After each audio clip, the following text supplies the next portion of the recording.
Hello, everybody. Welcome to a very special edition of the Mel and Charlie Show. Tonight, we have a special presentation, guys. And let me explain real quick. Many of you probably don't know, but I've been involved with LegalShield now for over 20 years. In fact, September made 21 years. LegalShield is basically what we do is we offer family legal family plans. Our fam, excuse me, uh, legal plans for individuals, families, as well as small businesses. And, you know, over the years, I have been getting so many questions, legal questions, issues, and typically I refer them right over to Legal Shield to get some assistance.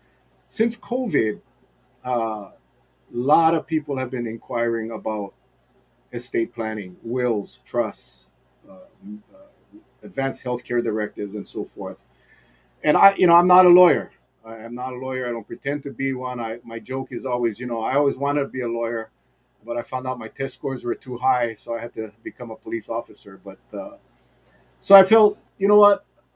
I've been a member of Legal Shield now for many, many years. Our law firm, our provider law firm for our members, is the law firm of Bervar and Jones. They're located right there right downtown Honolulu. And one of the partners, a good friend of mine, Ward Jones, who I'm going to bring on right now. Aloha, Ward. Aloha. Ward is new to this. He does these Zoom things only for court and trials and stuff. So anyway, I figured rather than we try to uh, Google search our way through estate planning and how important wills are and trusts and all of that stuff, most of us don't even know the difference between a will and a trust.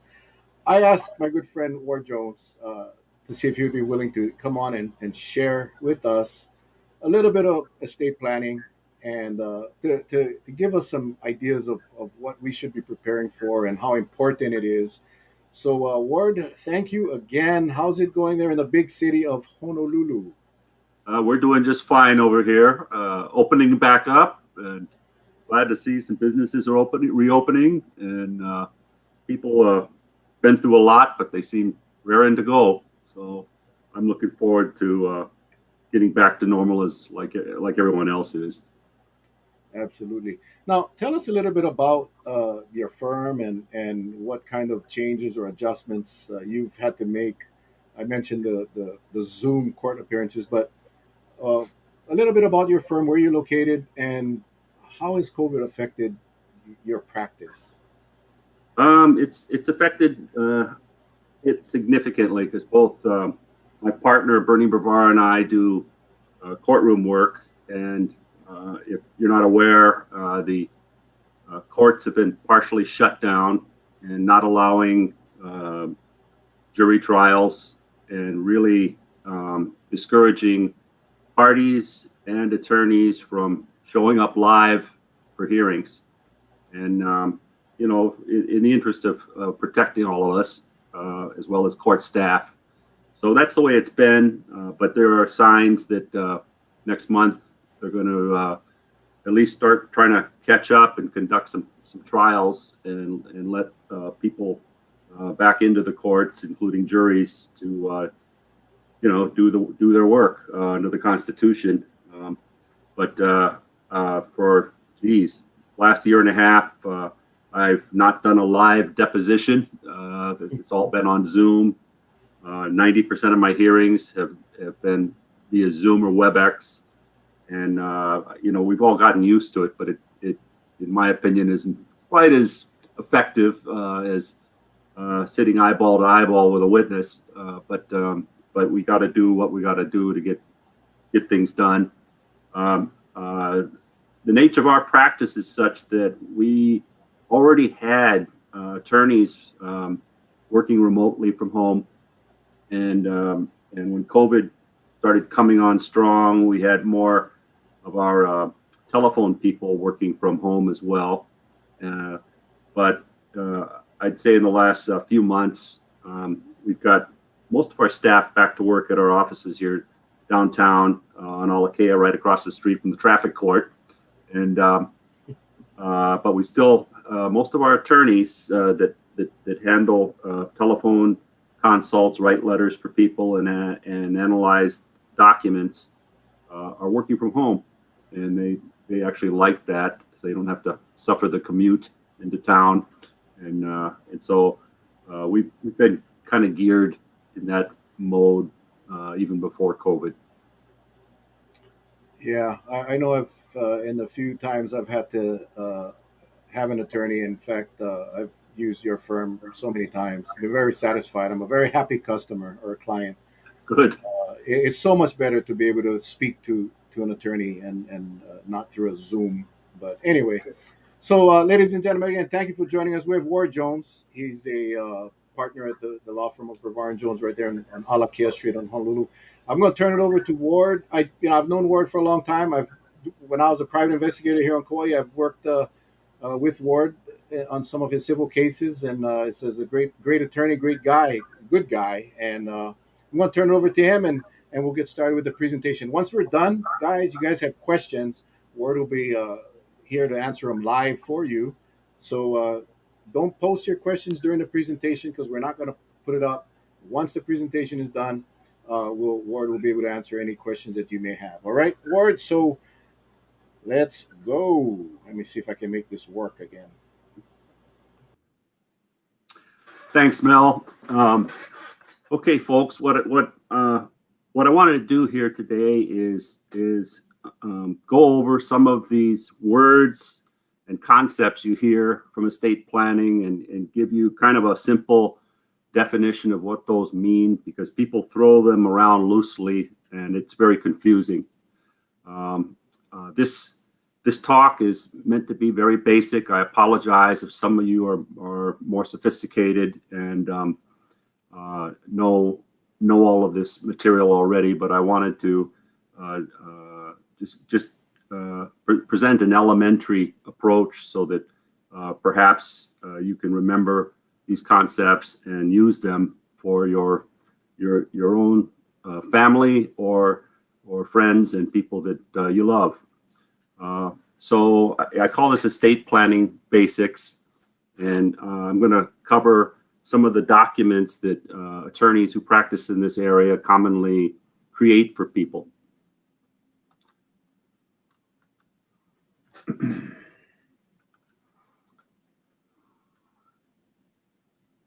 Okay, what is estate planning? Estate planning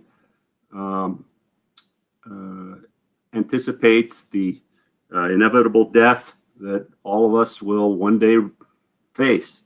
People don't like to talk about death, especially local people. They call it bocce and feel like it's bad luck to bring it up because you're going to hasten it. But you cannot think that way in the area of estate planning, because it's going to happen to all of us. And the problem is we don't know when. So the best thing to do is plan ahead for it. I had a very sad case come in last week in which a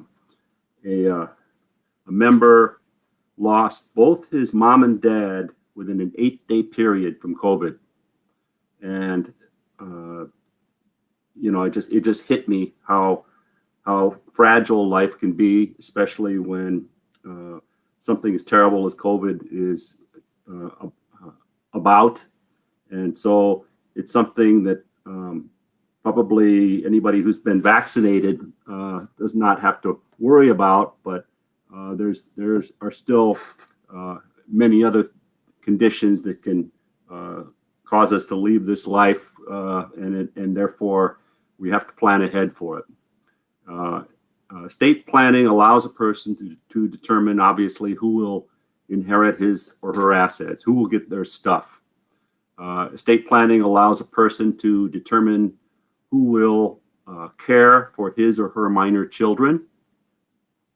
Estate planning gives instructions to your family and doctors on end-of-life issues. And estate planning allows a family member to act on your behalf if you are incapacitated. Now, this isn't everything estate planning does, but it's some of the most important ones, in my opinion.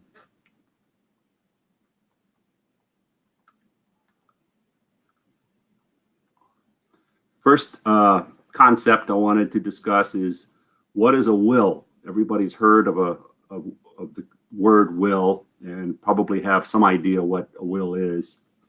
But But if you want to get technical, a will is something, it's a document, and it's recognized in every state if it's properly prepared and executed. In Hawaii, a will must be prepared in writing, usually typed, signed, witnessed by two adults, and notarized. Now, there's exceptions to that, but if you follow those main elements I just read to you, a will like that is called self-proved, and it will sail through the probate process without any problems.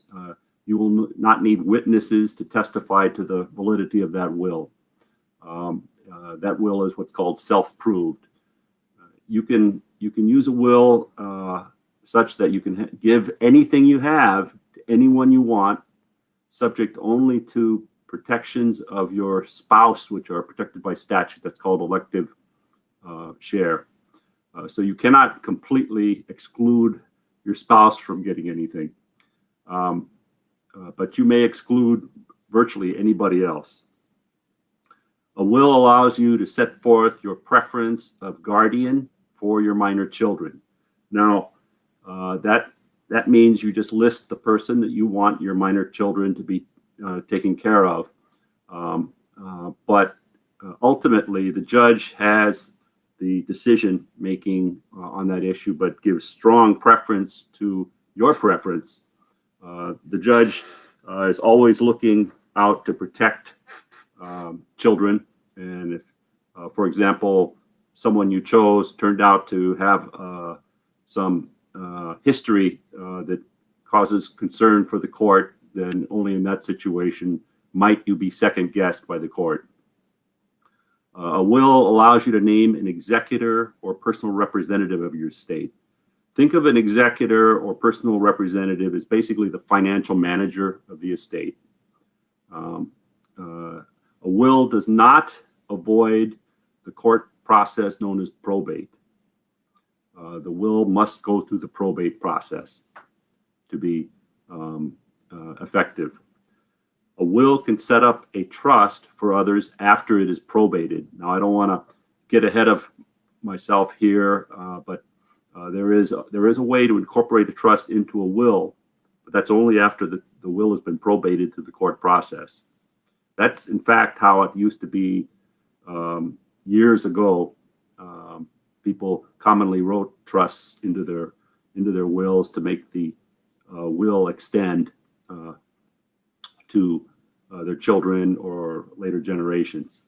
Now, what happens if you don't have a will? The world's not going to come to an end, but your legislature will determine where your property goes that is in only your name, according to a set of laws called intestacy.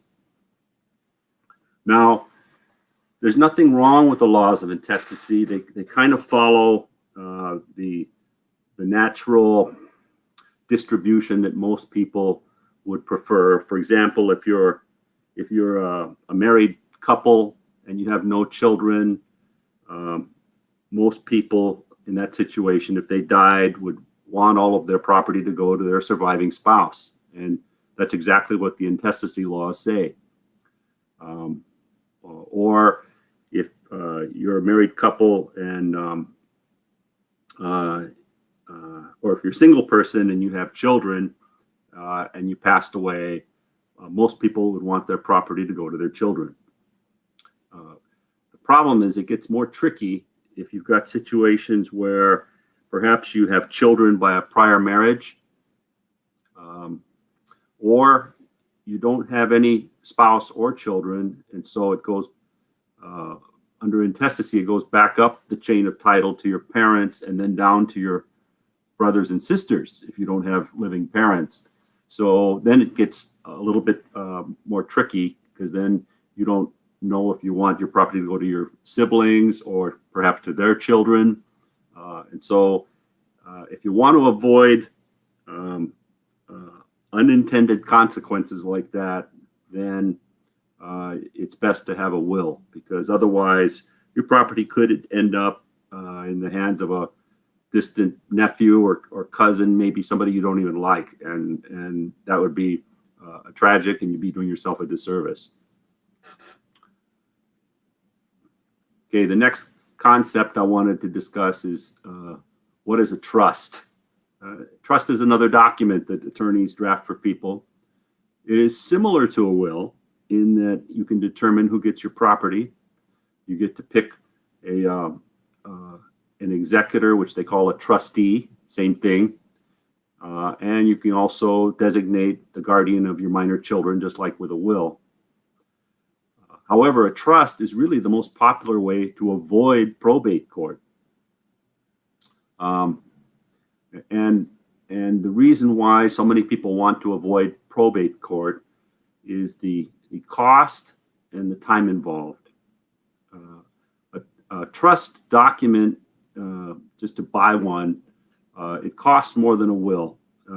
In Hawaii, it averages about $4,000 and up for a trust for a married couple who have maybe one property, their residence, and the attendant documents that attorneys draft that go with the trust. And so that's really the issue, is whether you want to pay that kind of money to avoid probate now, or just go with a will and let the cards fall where they may and pay the costs of probate. So it's a pay now or pay later choice, really. Other things that a trust can do is that it may help reduce taxes, and you hear about death tax, which is something that that used to be a concern when I was first licensed way back in 1981. Back then, the threshold where the death tax kicked in, it's also called the estate tax, was only $1 million. And so if you had an estate worth more than $1 million, you had to plan for the possible death tax exposure. And of course, Hawaii, homes are so expensive here. It's not that hard to end up with an estate of $1 million. But since then, the estate tax is way up, $4 or $5 million per person, and most of us don't have that kind of estate to worry about. So it's become less and less important for estate planners to plan for death tax. And so, but let's say you had a large estate like that. What you can do is do a special provision in your trust to avoid any harsh effects from the death tax, and take advantage of what's called the marital exemption, which allows you to leave an estate of unlimited size to your spouse without being taxed. And if your estate is over that amount, you can include a provision that allows you to leave the estate to anyone other than your spouse to reduce the effects of the estate tax. So you split your estate to avoid death tax legally. A trust is a little bit different from a will, because when you don't have a trust and you die and you have a will, the will gets filed with the court, and so it becomes a public document. A trust, however, doesn't go through the probate process, and it's kept private and confidential. A trust can be what they call revocable or irrevocable. Revocable just means changeable, amendable. Irrevocable can't be changed. And the most common trusts are the revocable or changeable kind. I've had clients amend their trusts 10 times because of life changes in their circumstances. Grandchildren, divorces, acquisition of new properties, sale of old properties, all of those things cause people to rethink what's in their trust. A trust can allow you to be your own initial trustee, meaning you're the manager of your own trust as long as you're living incompetent, even though you're a beneficiary of it while you are alive.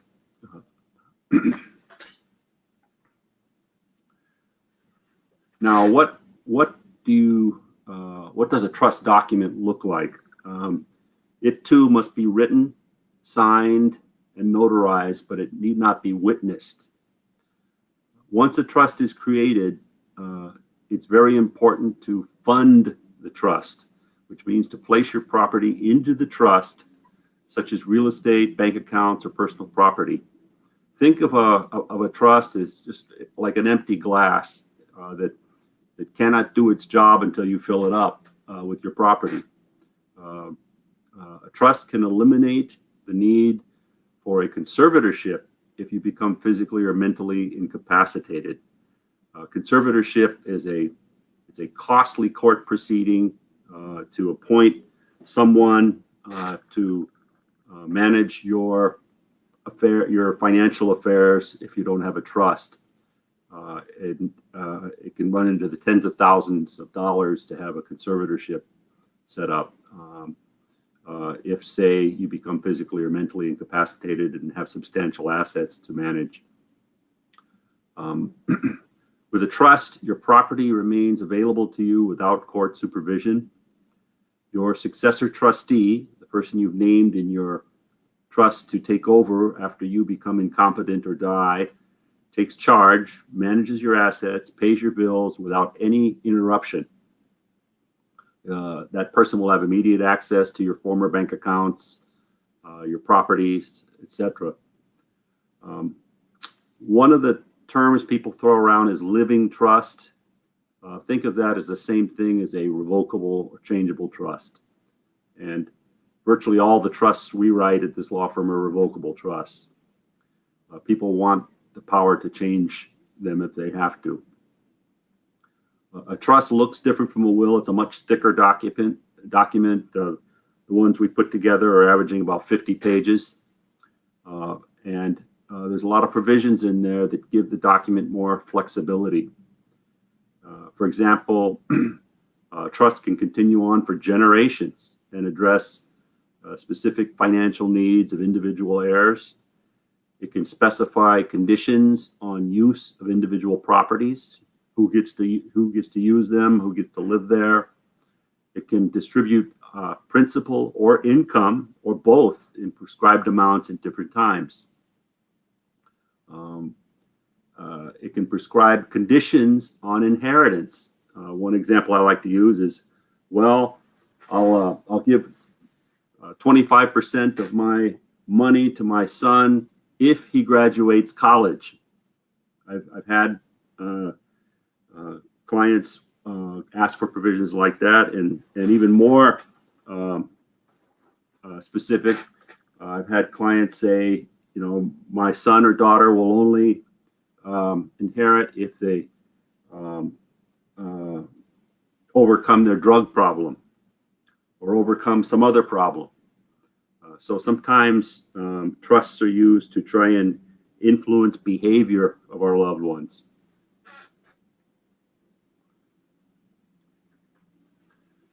Another document that most estate planners will draft for a client that comes to them and wants either a will or a trust is something called a durable power of attorney. In the event of medical incapacity, such as a stroke, you will not be able to sign any legal documents such as checks, tax returns, contracts, or deeds, because you'll be considered incapacitated, and those documents will be questioned as being illegal because they were not signed with sufficient mental capacity. So the power of attorney, which must be in writing and also notarized, allows you to designate someone to handle these tasks for you in a situation where you don't have a trust or don't have a successor trustee to do these things for you, or if you have a trust but you do not want the successor trustee to take over yet. You can make it effective. You can make a power of attorney effective right now, or only upon your incapacity. The power of attorney can be used while you are living, but ceases to be valid after you die. It can be canceled or changed while you are competent and living. You may provide for successor agents if the named agent cannot or will not accept the task as your agent.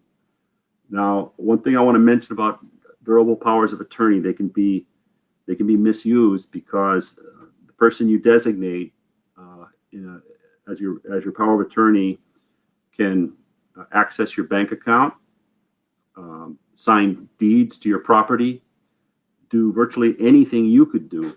And so you must be careful that you really know this person and trust this person and have confidence in them. Because I've had a number of circuit court cases in which, unfortunately, powers of attorney have abused their duties and harmed their principal. And lawyers were needed to try and undo the damage.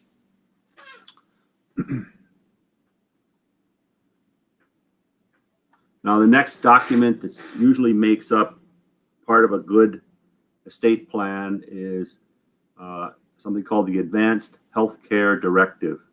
Now, if any of you have gone to the doctor lately and had any kind of surgical procedure, your doctor probably asked you if you had an advanced health care directive. And that's why, and the reason why they doctors are concerned with it is because if something unplanned happens to you during that medical procedure and they cannot revive you or you go into a coma, that advanced health care directive is your instructions as to what to do. Advanced health care directives are sometimes loosely referred to as living wills, not living trusts, living will. And it allows you to make end-of-life decisions and must be in writing and notarized. Now, end-of-life decisions means, and there's a statute in Hawaii that lays all this out, it means if you have an incurable and irreversible condition that will result in your death within a relatively short time. I use the example of fourth stage pancreatic cancer. Most people who are familiar with that one know that your prognosis is very poor. That's the one that Stephen Jobs died from. Another example that qualifies as an end-of-life situation is if you become unconscious and to a reasonable degree of medical certainty, you will not regain consciousness. Example there would be get in a car accident and are in a coma, and the doctors don't think you're going to come out of it. The third one is the likely risks and burden of treatment would outweigh the expected benefits. Certain kinds of cancer, they offer no treatment for that's medically recognized other than experimental treatments possibly. And so if you have something like that, bone marrow cancer, fourth stage, for example, then that would be something where that might be considered an end-of-life decision. Now, end-of-life decisions include whether to provide artificial nutrition to that patient, extra hydration, blood transfusions to keep them going, a respirator to aid their breathing, painkillers to address their pain, often in an intensive care environment. The medical expenses for patients like that obviously are huge, and not everybody wants all of that expensive medical care to keep going, and so they may specify exactly which of those they want or don't want. Many times religious beliefs figure into those decisions. The reason why this is important and why your doctor asks whether you have an advanced healthcare directive is because they are trained in medical school to use all available science to keep you going, unless somebody tells them otherwise. And And so your advanced healthcare directive is a way for you to have a voice if you get into that unfortunate situation. Another item that these advanced healthcare directives address is organ donations after your death. Now, the ones we do and the ones many law firms do is really a two-part form that attaches something called a medical power of attorney as well, and it's a limited power of attorney to address decisions regarding to address medical decisions concerning you if you're unable to make those decisions yourself. The doctors will always try and check you out to see if you can make the decision, but if you cannot because of any of the above situations, then your medical power of attorney agent can make those decisions for you, including where you'll be taken, what medical facility you'll be taken to, what medical tests will be allowed, what treatment you'll be given, what surgical procedures will be performed on you. And any of you have been in a situation with a parent or loved one who cannot function and cannot make their own decisions, and the doctors turn to the family and say, well, what do you want us to do? I've seen situations where the family starts fighting, and it's a terrible time to start fighting when a loved one is their life and future is in the balance, and the family cannot decide what to do. A way to take that burden off the family is to have an advanced health care directive and a medical power of attorney.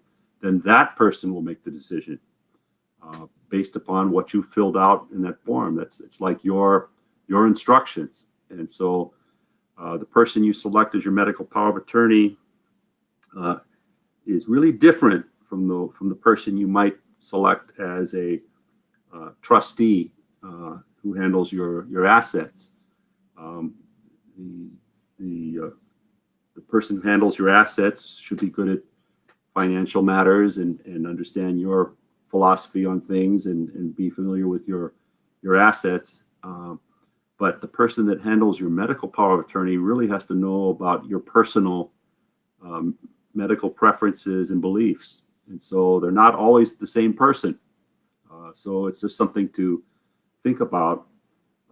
One other thing too is that, some of you who have elderly relatives may have gone through something called a guardianship. And that's a situation where your relative can no longer make day-to-day decisions for themselves because they've become senile, sick,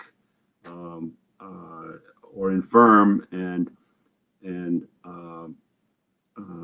maybe are totally out of control. And so in that situation, if you do not have a medical power of attorney agent to make these decisions for that person, you've got to go through a costly court proceeding called a guardianship, in which the court appoints someone to oversee the protected person. And it too is just as expensive as conservatorships because it's all decisions have to be filtered through the court. And so just by doing this simple advanced health care directive and medical power of attorney, you can actually avoid that major expense of a guardianship. So I strongly recommend it. Okay, I've touched a little bit on what a probate proceeding is. Most of you probably have some understanding of it. But in a nutshell, it's a court proceeding in which your will, so let's say you don't have a trust, you just have a will, your will is filed with the court and reviewed by the judge or a court employee called a registrar, and they will try to follow what the will says and appoint the executor that you've listed in your will to manage your estate.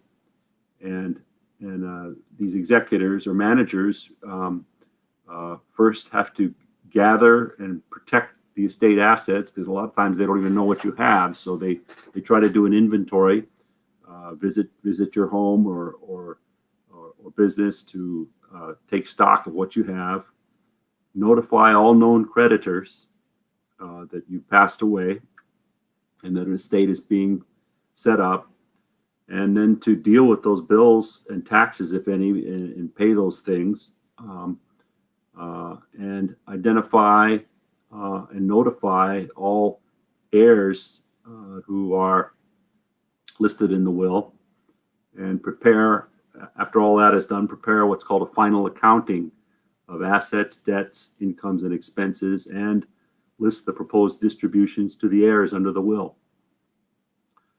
Probate expenses average about $5,000 and up if there's no fighting going on between heirs, just for attorney's fees and costs. And the practice is to charge hourly for this type of work. And if you go through a formal proceeding overseen by a judge, it'll take a minimum of 9 months. I do probably 10 to 12 probates a year, and most of them are not contested, but if they do become contested, they can get far more expensive. Examples of contests or disputes in probates would be perhaps if a creditor's claim is contested as not being bona fide, or sometimes a person will bring what's called a will contest and actually challenge the validity of the will, saying, hey, I've got another one that supersedes yours. And so you have to have a trial over those types of disputes. And so if a person dies without a will and he or she has property in their name, an intestate probate proceeding is filed in court. Excuse me. It's similar to one with a will, except the distributions are made according to Hawaii statute.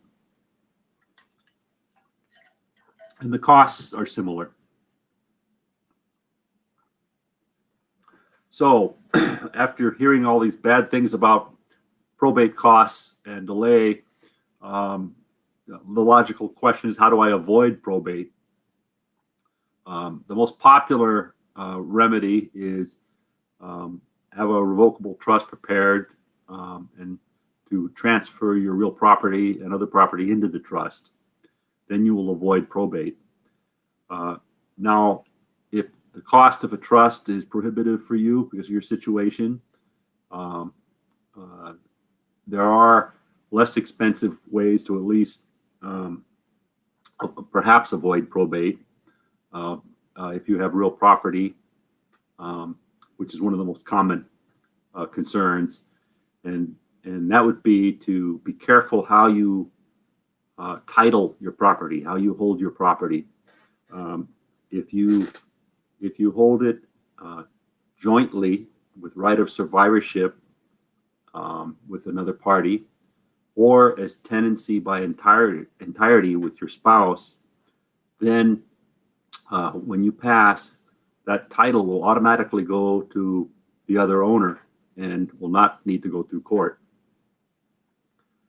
If property, on the other hand, is held as what they call tenants in common, it does not avoid probate. Also, if both joint owners die at the same time, that also doesn't avoid probate. The last owner will still have to go through probate. Another type of document that's come up in the last 20 years under Hawaii statute is called a transfer on death deed.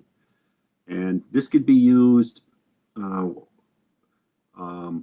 in a way which designates a person to whom your property will go at death. Commonly, parents will try and use this one to designate a child as the person that gets the property when they both die. That's a low-cost device to avoid probate. Bank accounts, like real property, can be held jointly, or what they call POD, payable on death. And you have to set those accounts up that way with your banks. But for example, most married couples have what's called a joint checking account. And if one of them passes, the balance of that account automatically goes to the survivor. Does not have to go to court. But there's more fancy types of accounts like payable on death, where you name a person who's basically a beneficiary who gets it when you pass. But while you're living, they have no access to the funds. Retirement plans, 401ks, IRAs, those are not dealt with by way of a will or a trust, because those are purely contractual with the companies that manage those plans for you. And so you have to pay attention to what they call the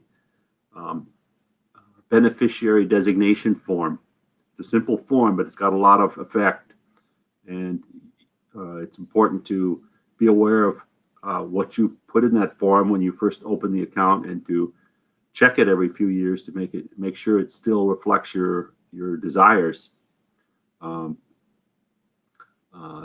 So you control that entirely by filling out the designation of beneficiary.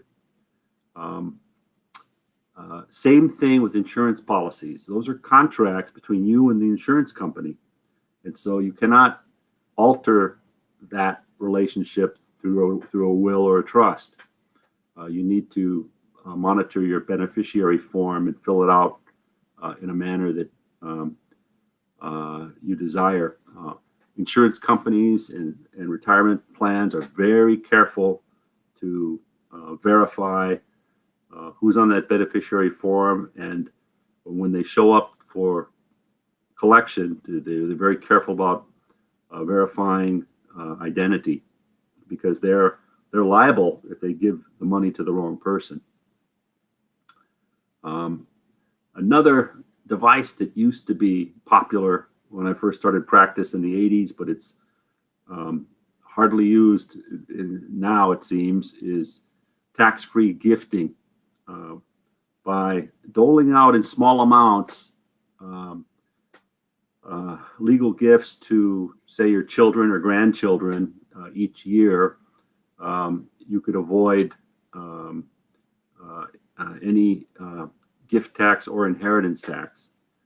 Bear in mind, though, you cannot avoid capital gains tax in the case of stock or real property that has increased in value over time.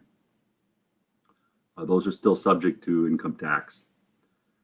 Small estates of under $100,000 with no real property in them can be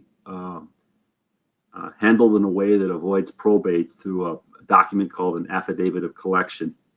Now, not all banks or companies will accept them, but many do, to transfer an asset to the rightful heir. And basically that's what that affidavit says. It says, I swear that I'm the rightful heir and the only heir, and you may transfer that bank account to me.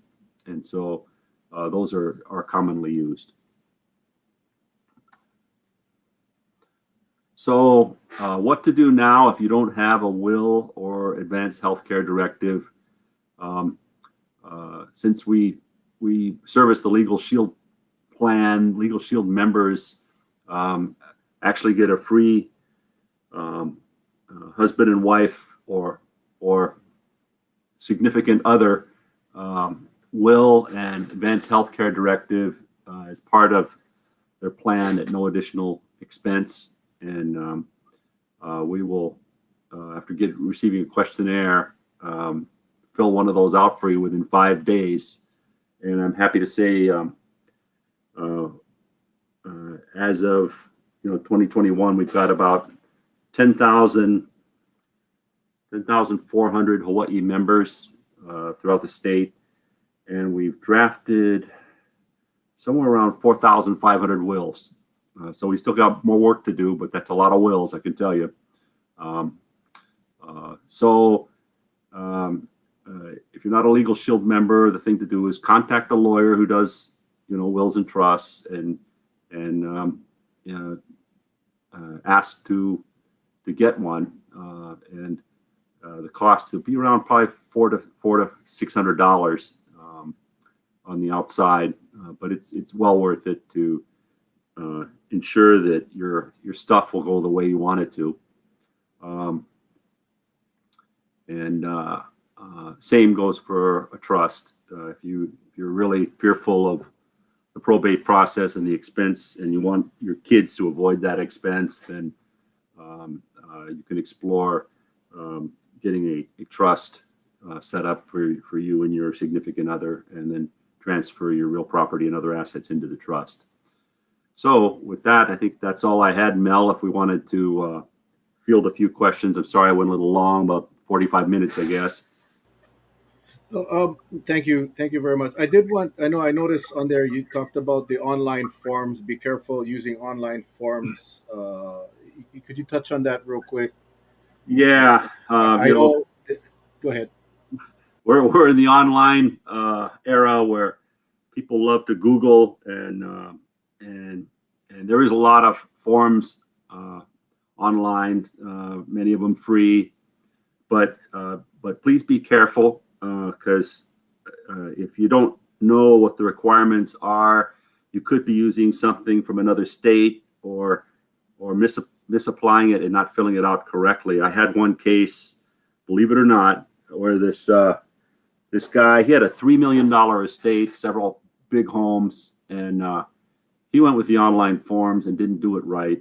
And we had to go through an expensive proceeding of gathering what his intentions were. He used an online trust and forgot to put in a distribution scheme in it, so nobody knew where everything goes. And so, and I've seen similar problem with even wills, which is a simpler form, where people have not set them up right, and had ambiguities inherent in the way they wrote it, so you couldn't really figure out what they were intending to do with all the property. I know it sounds like a simple thing, and how can anybody mess that up? But believe me, people do. And so it's one of those things where you're being penny wise and pound foolish, as they used to say. So I would avoid online forms. All right. Well, thank you very much. I know some people are asking for contact. I will post. If you guys want more information, feel free to go ahead and shoot me a private message. I will. This will be on YouTube. It's on YouTube live right now. But once I'm done, I'll go ahead and put in some links on the YouTube in the description. I just wanted to, we're gonna do some questions right now, because I see a bunch of them rolling. Here we go. We'll just start right here. If you have a will, does your estate go to probate? Yes. If you don't have a trust, then when you die, suddenly your property is in limbo now. It's still in your name, but you're no longer alive. And so an estate has to be opened up, and they will use your will to do that. And so the will be filed in court, and you will have to go through probate. Can you tell? Oh, I'm sorry. Can you tell us more about the Legal Shield? We'll talk about that. Our members on Legal Shield get, as Ward said, they get the will for both their husband and wife. Each gets a will. They both get the Advanced Health Care Directive. They both get the powers of attorney. The trust is not covered under the free benefit, but you do get it at a huge discount. When we're done, I'll put up the link so you can get more information, or shoot me an email or private message with your email, and we'll send you the information. I would love to invite you to speak to family reunions pages about how important wills, trust, probates. I know. I gotta tell you, Ward is a great guy. I tell you what, I learned a lot tonight. I've been through so many will workshops, but this was the most impacting. How much does the entire documents package cost? Let's start with the will. If you go to an attorney and get a will drafted, I think you mentioned about $300 to $400 a piece. Yeah, it varies. I've seen them as low as 350, something like that. It used to be 250, but I think it's harder to find now. Maybe if you shop around, um, you can find it for 250, but it's difficult. So it's I'd say somewhere between 250 and 600 for uh, wills for just one person, and so they'll double it on you if you're going to do husband and wife. For those of you on Kauai, I can tell you they run about $700. Of course, Kauai is always a little. Why would anyone prefer a will over a trust?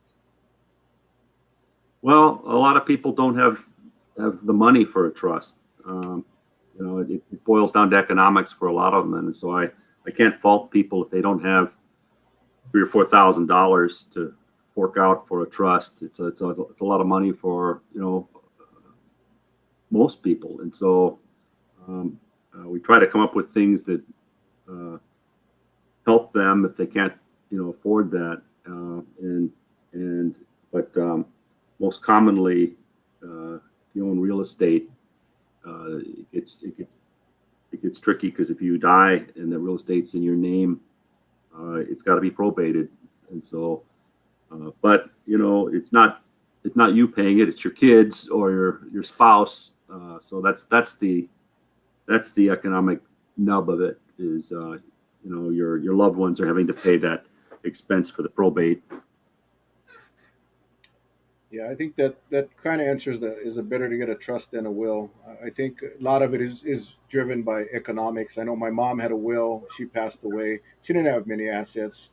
It did go to probate. Probate. It was uncontested, and we did spend a few $1,000s on the probate, even though there was nothing wrong or contested. Hmm. There's another one that I'm not sure that. How do you do a transfer of death deed? Well, it's just a document that looks like uh, any other deed you might have, but it's got some special paragraphs added in there that follow the statute, the Hawaii statute, and sets forth, you know, uh, who gets the property when both of the current owners or the current owner pass away. Um, it's not a perfect uh, solution because one of the problems is creditors can sometimes attack uh, the deed and try and attach because maybe your child has gotten into trouble financially, and so there are some situations where it's the transfer on death deed can cause problems, but it's the idea of it works, and if you know everybody handles themselves responsibly, it works for people and avoids uh, probate legally. Does every bank do payable on death forms?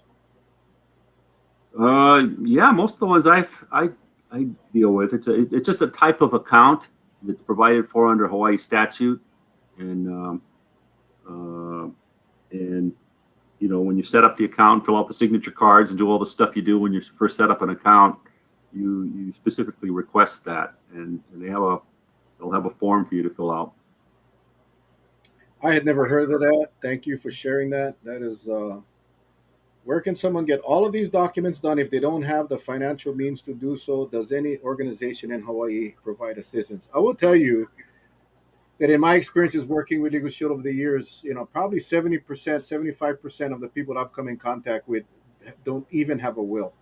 And as you mentioned, Ward, over 10,400 members of LegalShield in Hawaii right now that have the ability to get a will, powers of attorney, and advanced healthcare directive done for free. Don't only out of only 4,000 people did it. I mean, I don't know if people just don't think they're going to die, or they just it's something that we can do later. We'll just put it off. But is there some place that someone can go and get help with getting these documents without, aside from getting a membership, from getting getting these things done without financial cost? I know the military guys can get some help through judge advocates or whatever on base, but that's a special situation. They're going to go fight in a foreign country, and so the military has a stake in making sure they're feel confident before they get transferred. But I don't think legal aid will do that for you. Some of the union members might get limited help through their unions, but I doubt they'll get a trust. I think they'll get a will. But that's something, at least. But I can't, I've never heard of legal aid writing wills for people, and I've never seen one presented to me written by a legal aid lawyer for probate. I just don't think they get involved with that. Ward, how often should a trust or even a will be updated or reviewed? Good question. Certainly, if you get a divorce, and then I think if you have kids, you got to start thinking about those kids, because now the family has expanded, and then if your kids have kids, reread that trust again or that will, because times have changed on you. Also, if, let's say, when you wrote your first will, you were living in one town, and then since that time you've sold that house and bought another one somewhere else, you got to make sure that your current assets are transferred into the trust. Otherwise, the trust doesn't do what it's designed to do. And I've had a number of cases where either family or lawyers forgot to transfer things into the trust, and they had to go through that horrible probate expense just to clear title to one piece of property. And so when you're buying real property, think about your trust and make sure you transfer it, because it's a sad day if you find out it's still in your name and not in your trust. Also, I know, and I've seen this happen where, credit unions give you all these different types of insurance. They come out with, it's a low level insurance, but you still have it. And at the time you got it, or when you sat in a presentation at work and you got life insurance, $50,000 policy, and at the time you were married to your first wife, and then you die, and as Ward said, that contract is not changeable by the will or trust. So your ex-wife or somebody that you might not like may end up with your benefit because you failed to keep up. So it's important as part of your estate plan to make sure you update your documents as often as needed, because that can cause some grief. You'd be in heaven so angry because you see your ex-wife driving her new car with her new husband.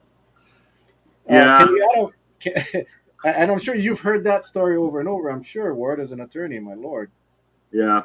The legislature actually came out with a law to help those poor, forgetful people, and it basically says if you get divorced, all bets are off on prior insurance policies and wills and trusts.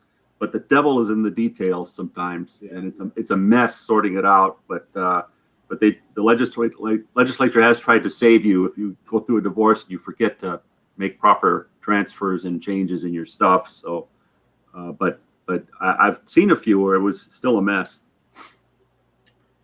Can you add a family member to your home title and it not be effective until your death? Yeah, and that's they have to be an adult. Can't be a minor, but that's what a due on death deed is really. You put it in you and your wife's name right now, but you have your adult son, say, as a designated title holder when you and your wife pass, and your son will get it, but only when you're both gone. And so I think that's what legislature envisioned, and that's how people should use it. I know I told Ward we'd have him on for an hour, so I'm going to do just a couple more questions and then because it's just not stopping, and I appreciate that's a good thing. Advanced healthcare directives, is that a yearly thing or is that one time and done? No, think of it like your will. It's just a one-time deal, but certainly if your philosophy or beliefs change, you ought to reread what you put in there because you might have changed your mind on things. Um, a lot of that is also financially driven. We all want to live as long as we can. If we're feeling, if our quality of life is good, but some of these measures that modern medicine will do for you are super expensive, and it can clean out your whole estate unless you've got a heck of a medical plan. And so it's something to think about.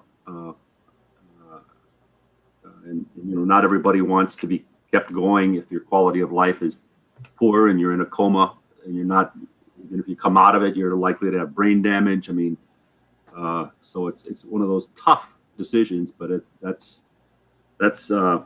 what the Advanced Health Care Directive is supposed to do is have you make those tough decisions for yourself right now so that your family doesn't have to struggle with it or argue over what Ward would have wanted or, what Mel would have wanted because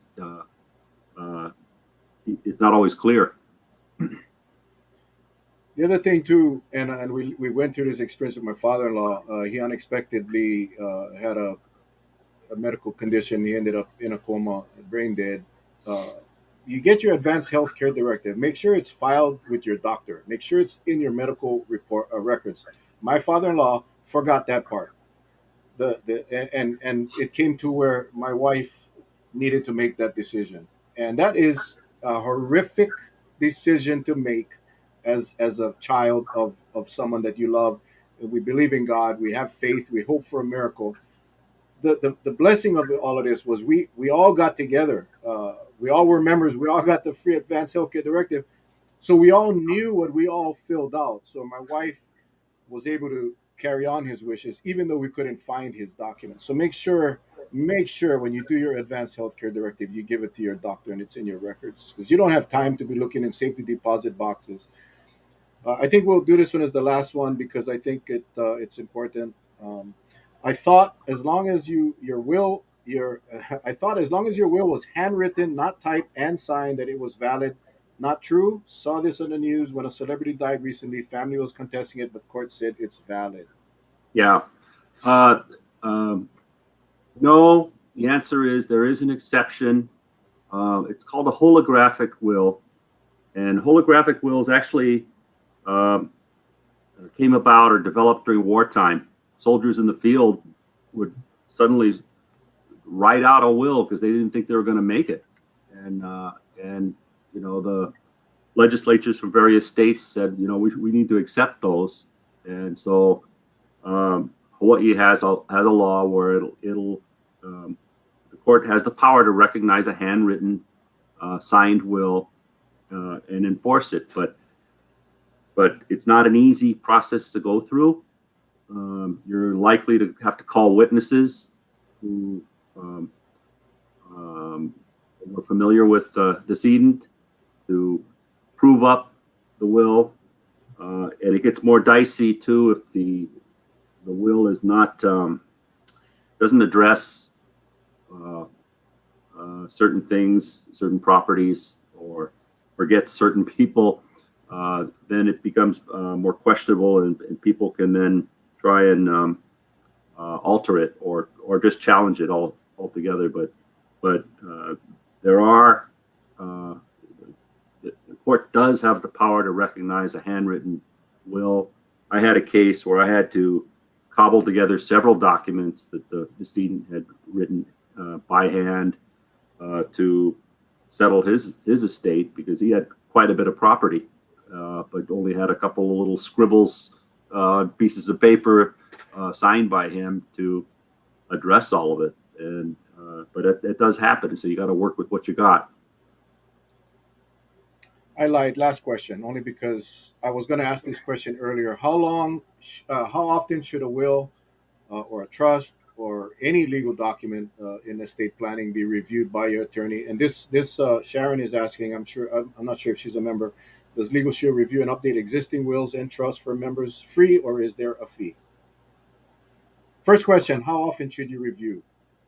Well, under Legal Shield, you're entitled to an annual review of your will and advance health care directive at no additional charge. So after we write the thing up for you, we can look at it each year. And really, since we don't know what your situation is, whether you've had, change in your marital status or more kids or deaths in the family, we do rely on the members to tell us any new facts that help. So I don't think everybody, as a matter of course, needs to review their will annually, but certainly every few years I would, because that's, stuff happens and things change. And like I said, it's those life events that should trigger your thinking about all of your documents. Changing your marital status, changing your health, changing your job, changing your kids or your kids' kids. Unfortunately, there's times too, I've had cases where kids that were in your good graces suddenly become estranged. Maybe they develop bad habits or start living with people you don't like. That causes people to want to amend things and change their will. They become very concerned, and for good reason. I had one case where I went through a long trial because a couple divorced, and the parents were on title to the home, and all of them were living together. And so there was a danger that the family home where all of them lived would get sold, and the parents would be thrown out with no place to live. And so those are the kinds of things that people should think about in their estate planning if they're going to involve other members of the family on title. Thank you. Thank you, everybody, for jumping on tonight. And thank you, Ward. I see you still at the office. That's a beautiful office, by the way. Thank you. Jeez. You guys have come a long way.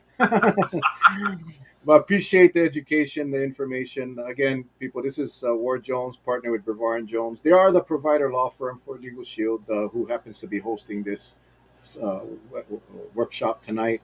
If you do want information on Legal Shield, you can go to the website www.mplss.com. That's our website. You can go check it out. Also, you're watching this live, but once we're done, I will have the links posted up and on our YouTube video and a YouTube description. So if you haven't been to our YouTube channel, it's Bell Raposo, my channel. Go check it out. Make sure you subscribe and click the bell icon so whenever we do videos like this, you get notified. Ward, any closing thoughts before we allow you to go home? No traffic right now. No. Yeah, I got that to be thankful for. No, just everybody take care of yourselves and take care of each other. No, thanks for having me. All right, Ward, you take care. Give our love to the family and tell them thank you for letting us have you for an hour or so tonight. To all of you, we'll see you guys on Friday night. Dr. Tim Brown from the East West Center, and we look forward to seeing you guys there. Everybody, aloha. Take care. Stay safe.